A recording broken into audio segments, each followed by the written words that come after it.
Pernahkah kamu merasa seolah ada sesuatu yang hilang dalam hidupmu? Di tengah keramaian, hati terasa hampa, seakan ada ruang kosong yang tak pernah terisi. Kita mencoba menambalnya dengan harta, pencapaian, bahkan perhatian orang lain. Namun tetap saja rasa itu tidak pernah benar-benar hilang. Ada saatnya kita bertanya dalam diam, apakah hidup hanya seperti ini? Seakan ada cahaya yang dulu pernah kita miliki, tetapi kini meredup, tersembunyi entah di mana. Cahaya itu bukan berasal dari luar, melainkan dari dalam diri kita sendiri. Dan perjalanan inilah yang akan membawa kita kembali menuju nur ilahi yang pernah hilang. Mengenal cahaya yang hilang. Setiap manusia membawa cahaya ilahi di dalam dirinya. Cahaya itu bukanlah sesuatu yang bisa dilihat mata, melainkan bisa dirasakan hati. Ia bagaikan pelita batin yang menerangi jalan hidup kita. Namun seringkali, cahaya itu meredup tertutup oleh tabir-tabir yang kita buat sendiri. Inilah awal perjalanan spiritual, mengenali cahaya yang hilang. Banyak orang mencari kedamaian di luar dirinya. Mereka berlari mengejar prestasi, validasi, bahkan cinta yang tak pasti. Tapi semakin jauh langkah mereka, semakin besar pula kekosongan yang terasa. Pertanyaannya, mengapa kita mencari di luar, padahal yang kita cari selalu ada di dalam? Cahaya itu tidak pernah pergi, hanya tertutup oleh kebisingan hidup. Pernahkah kamu merasa lelah meski tidak sedang bekerja keras? Itulah tanda bahwa jiwamu haus akan cahaya ilahi. Kita bisa tertawa bersama orang lain, tapi ketika sendiri, ada kesedihan yang tidak terucapkan. Cahaya batin yang redup membuat hati rapuh, dan hanya dengan mengenal kembali cahaya itu, kita bisa menemukan kedamaian sejati. Bayangkan seseorang yang berjalan di kegelapan tanpa lampu.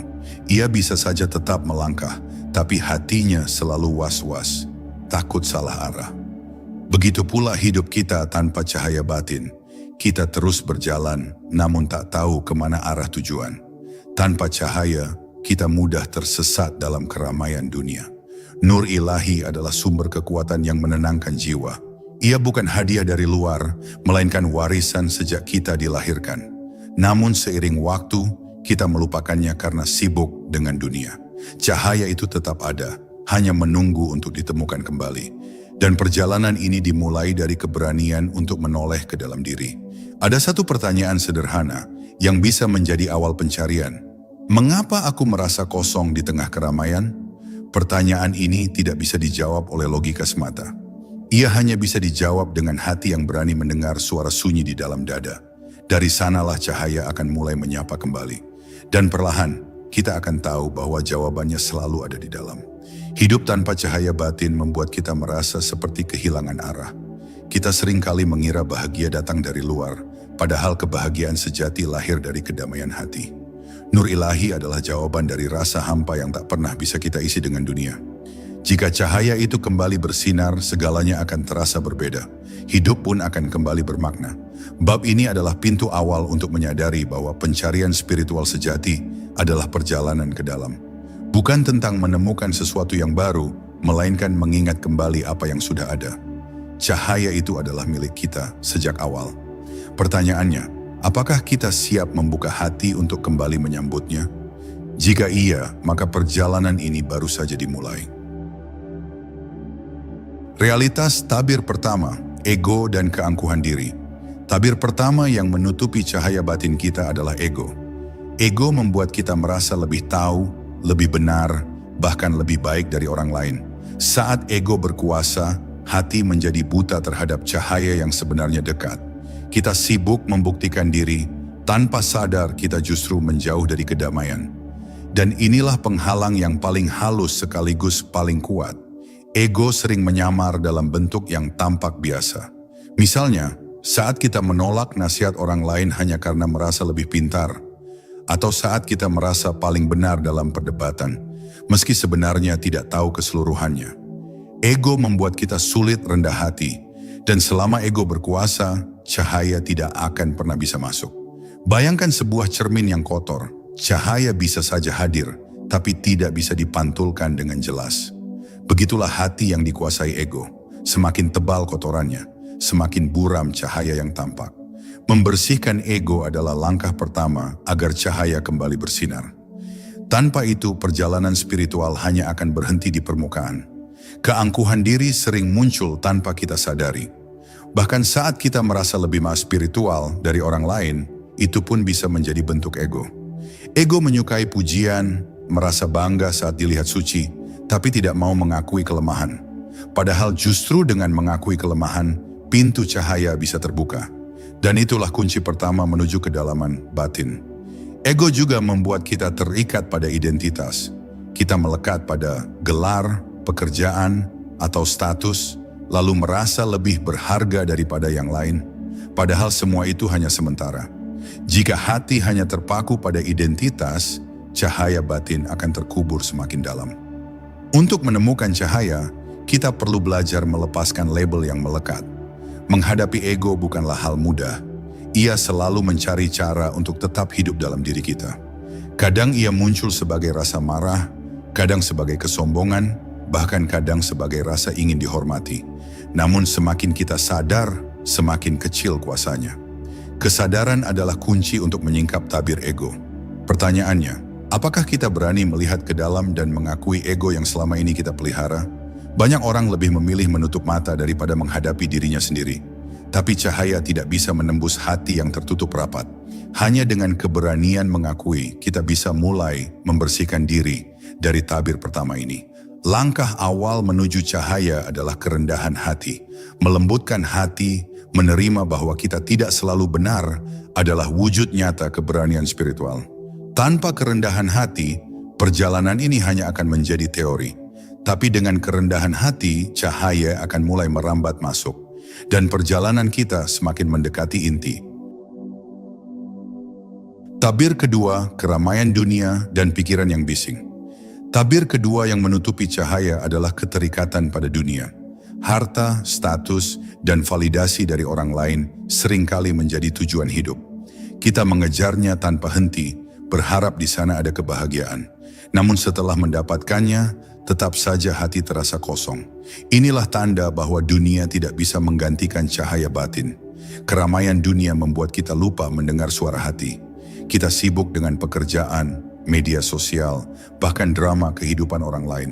Semakin ramai dunia di luar, semakin sunyi hati di dalam. Pikiran kita pun menjadi bising, penuh dengan kecemasan dan perbandingan. Cahaya pun tertutup oleh hiruk-pikuk yang tidak pernah berhenti. Overthinking adalah salah satu bentuk kebisingan mental. Pikiran berputar tanpa henti, mempertanyakan hal-hal yang belum tentu terjadi. Kita sulit tidur, sulit tenang, bahkan sulit menikmati momen sekarang. Padahal cahaya hanya bisa dirasakan ketika hati hening. Dan keheningan itu tidak akan datang jika pikiran selalu gaduh. Keterikatan dunia juga menimbulkan rasa tidak pernah puas. Satu pencapaian terasa kurang, lalu kita mengejar yang lain. Kita lupa berhenti dan bersyukur. Hidup pun terasa seperti perlombaan yang tidak ada garis akhir. Sementara cahaya hanya akan muncul ketika kita berani berhenti sejenak dan melihat ke dalam. Keramaian luar menciptakan kelelahan dalam. Kita bisa terlihat sibuk, aktif, dan sukses, tapi di dalam hati ada kehampaan yang menekan. Itulah dampak dari tabir kedua ini. Kita kehilangan kesempatan untuk benar-benar hadir dalam hidup. Cahaya pun semakin sulit ditemukan. Namun tabir ini bukan tidak bisa ditembus. Dengan berani meluangkan waktu untuk hening, kita bisa mulai mendengar suara batin. Hening tidak selalu berarti duduk diam berjam-jam.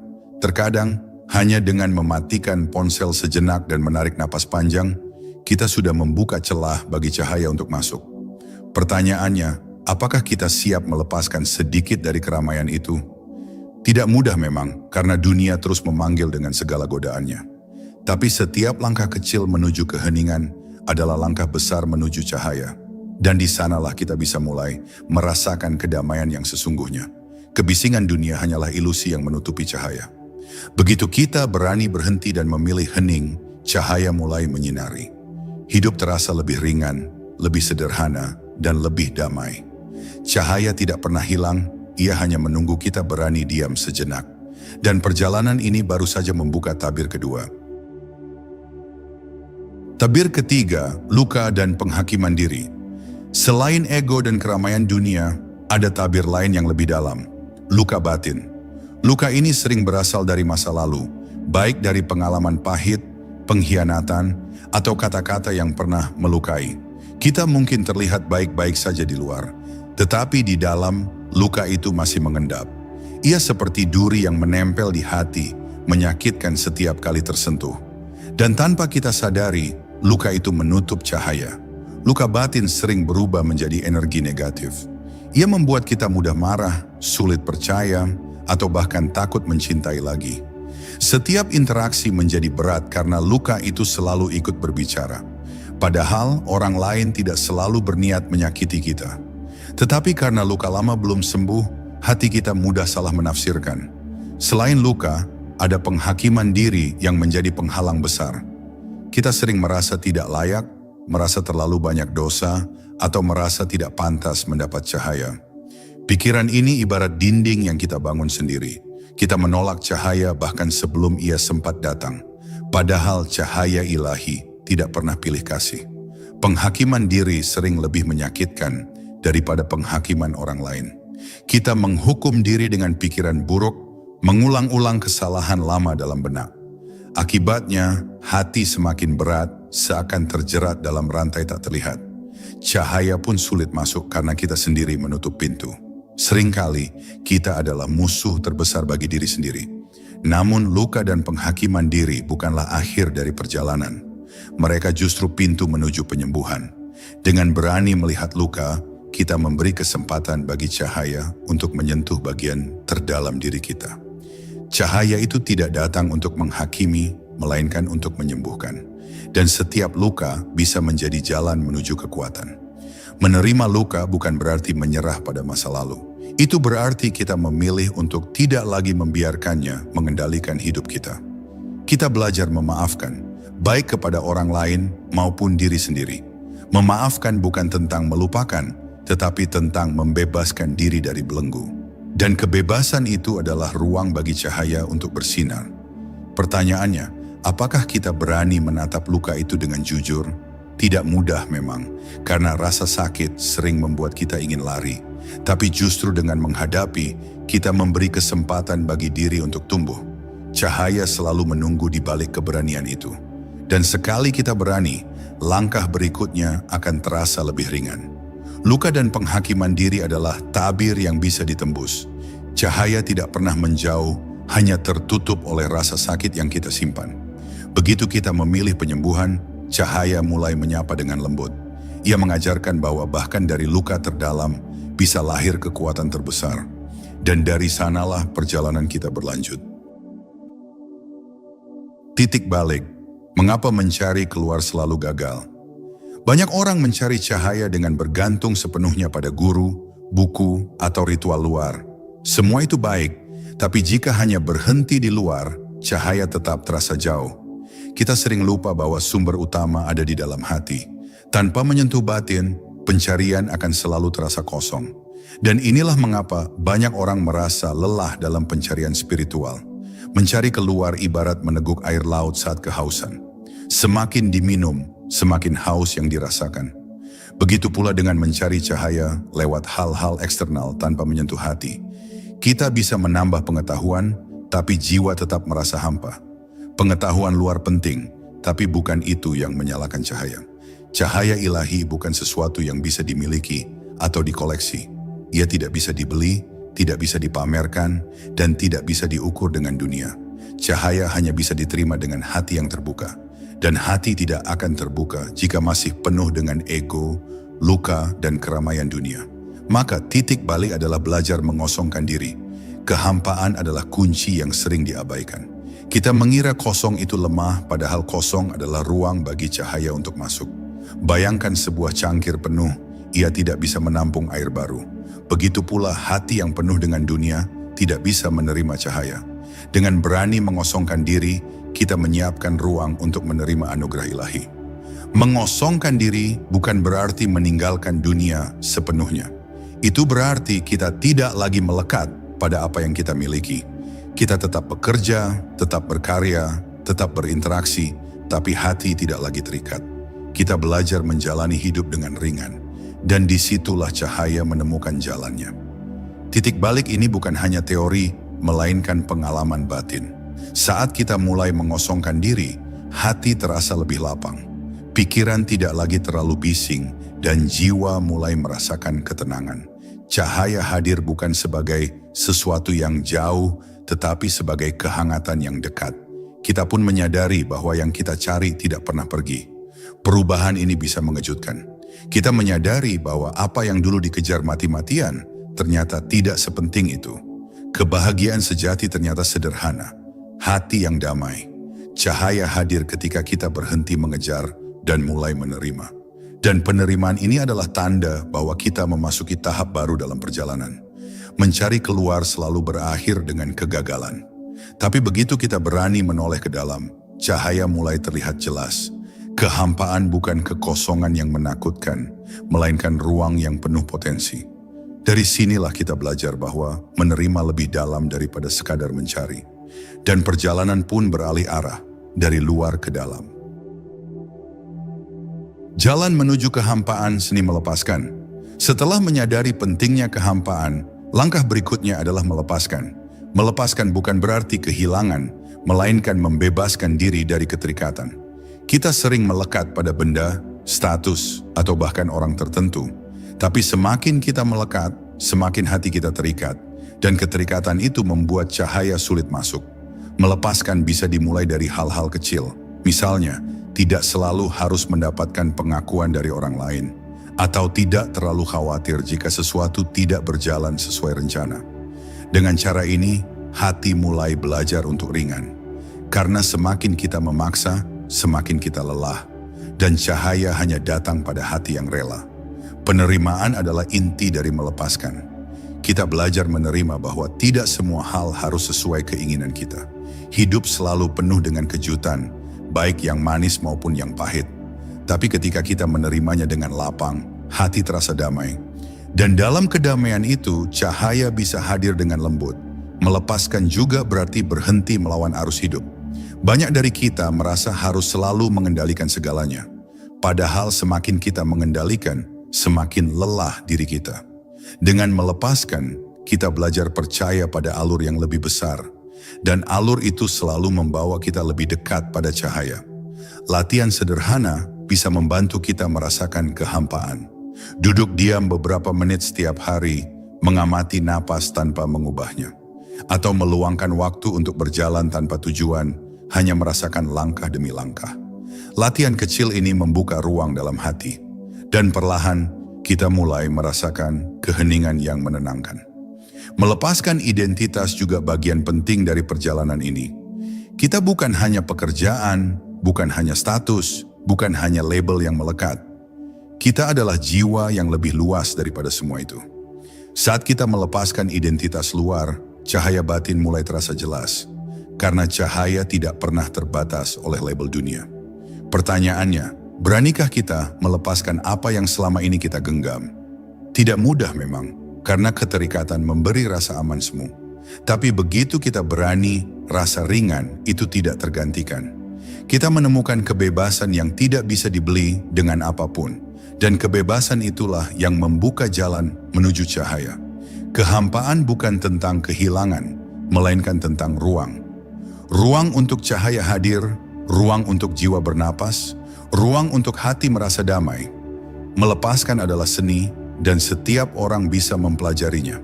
Dengan langkah ini, kita semakin dekat pada inti perjalanan. Cahaya pun semakin nyata di hadapan kita. Mengasah indera batin, menemukan rasa sejati.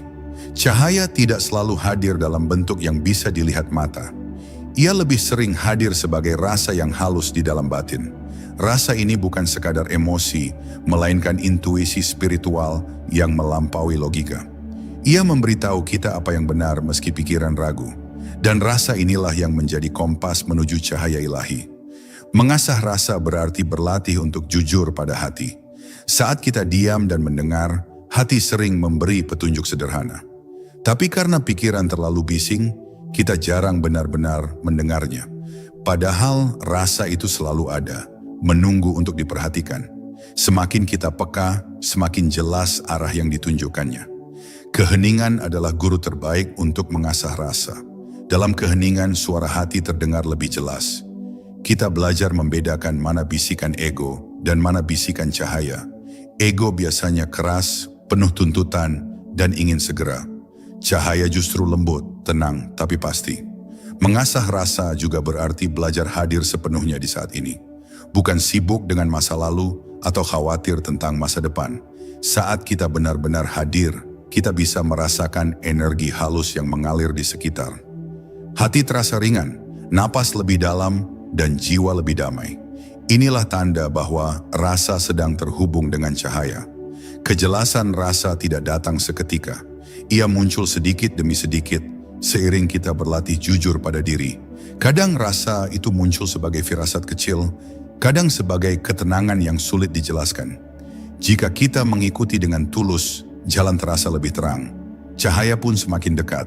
Ada kalanya kita meragukan rasa karena terlalu terbiasa percaya pada logika. Padahal, logika hanya melihat yang tampak, sementara rasa menembus yang tak terlihat. Rasa bukan untuk menggantikan logika, melainkan untuk melengkapinya. Seperti mata dan telinga yang bekerja bersama, logika dan rasa pun saling mendukung. Dan saat keduanya seimbang, hidup terasa lebih utuh. Pertanyaannya, apakah kita siap melatih rasa itu? Caranya sederhana, berhenti sejenak, dengarkan hati, lalu jujurlah pada apa yang muncul. Jangan buru-buru menghakimi, cukup rasakan dengan lembut. Dari situlah perlahan kita akan tahu bahwa cahaya selalu berbicara melalui rasa. Dan rasa itu adalah pintu menuju kebijaksanaan sejati. Rasa sejati bukan sekadar emosi, melainkan indera batin yang bisa diolah. Dengan rasa, kita bisa mendengar bisikan cahaya di tengah kebisingan dunia. Kita pun belajar berjalan dengan lebih hati-hati namun pasti. Cahaya tidak lagi samar tapi mulai terasa nyata. Dan perjalanan kita semakin matang. Manifestasi cahaya, tanda-tanda kehadirannya. Bagaimana kita tahu jika cahaya mulai hadir? Salah satu tandanya adalah rasa damai yang mendalam. Bukan damai karena semua masalah selesai, tetapi damai meski masalah masih ada.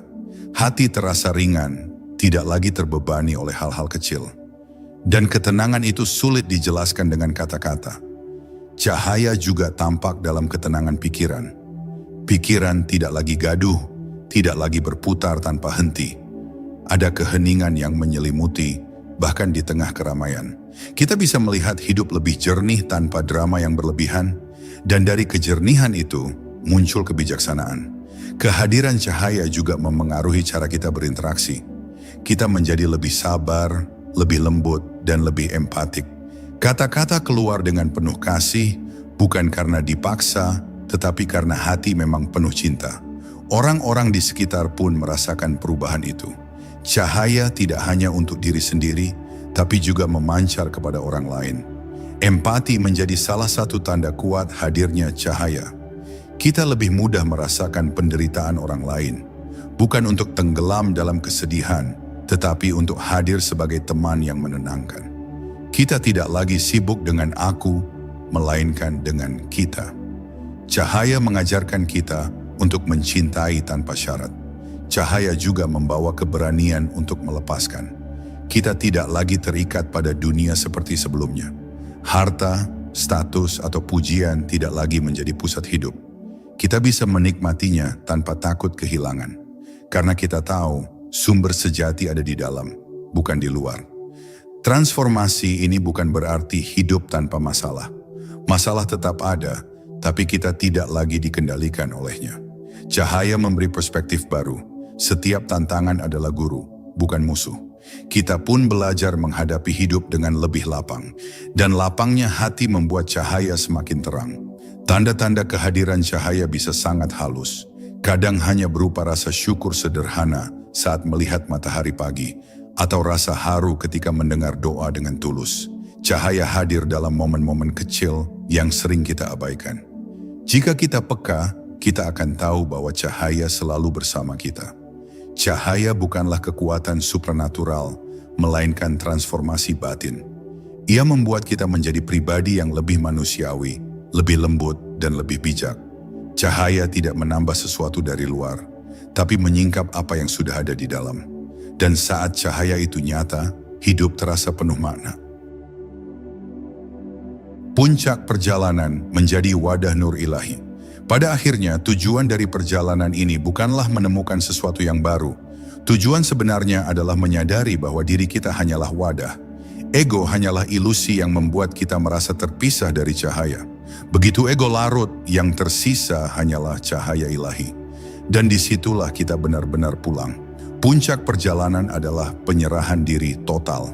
Bukan menyerah karena kalah, tetapi menyerah karena sadar ada kekuatan yang lebih besar. Kita berhenti melawan arus dan mulai mengalir bersamanya. Ego tidak lagi menjadi pusat, melainkan cahaya yang memimpin. Dan inilah kebebasan sejati. Menjadi wadah cahaya berarti hidup bukan lagi tentang aku. Kita tidak lagi mengejar pengakuan, melainkan memberi cinta. Tidak lagi sibuk dengan apa yang kudapat, melainkan apa yang bisa kuberikan. Cahaya mengalir melalui kita untuk menyentuh orang lain. Dan hidup pun menjadi ibadah yang terus berlangsung. Saat ego larut, hidup terasa jauh lebih sederhana. Kita tidak lagi terjebak dalam perbandingan atau iri hati. Kita merasa cukup dengan apa adanya, karena yang kita butuhkan hanyalah cahaya. Kecukupan itu membuat kita damai dalam setiap langkah. Dan damai ini adalah tanda tertinggi kehadiran ilahi. Perjalanan ini bukan tentang mencapai sesuatu di luar jangkauan. Ia justru tentang kembali ke asal. Cahaya yang selalu ada di dalam diri. Kita hanya menyingkap tabir demi tabir, sampai akhirnya hati terbuka sepenuhnya. Dan ketika terbuka, kita menyadari bahwa cahaya tidak pernah pergi. Ia hanya menunggu kita untuk sadar. Puncak perjalanan bukan akhir, melainkan awal kehidupan baru. Kita hidup dengan kesadaran bahwa diri hanyalah cermin. Cermin yang memantulkan cahayanya kepada dunia. Dengan kesadaran ini, setiap tindakan, kata, dan pikiran menjadi lebih bermakna. Karena semuanya lahir dari cahaya. Epilog perjalanan ini sederhana. Cahaya tidak dicapai dengan langkah besar, melainkan dengan hati yang lembut. Ia bukan garis akhir, melainkan keadaan berkelanjutan. Kita hidup, bernapas, dan berjalan bersama cahaya. Dan cahaya itu tidak pernah meninggalkan kita. Hanya kita yang perlu terus mengingatnya. Hidup sebagai wadah cahaya adalah panggilan setiap jiwa. Kita tidak perlu menjadi sempurna untuk dipenuhi cahaya. Cukup rendah hati, cukup tulus, dan cukup berani menyerahkan diri. Cahaya akan melakukan sisanya. Dan dengan itu perjalanan spiritual ini menemukan maknanya yang sejati.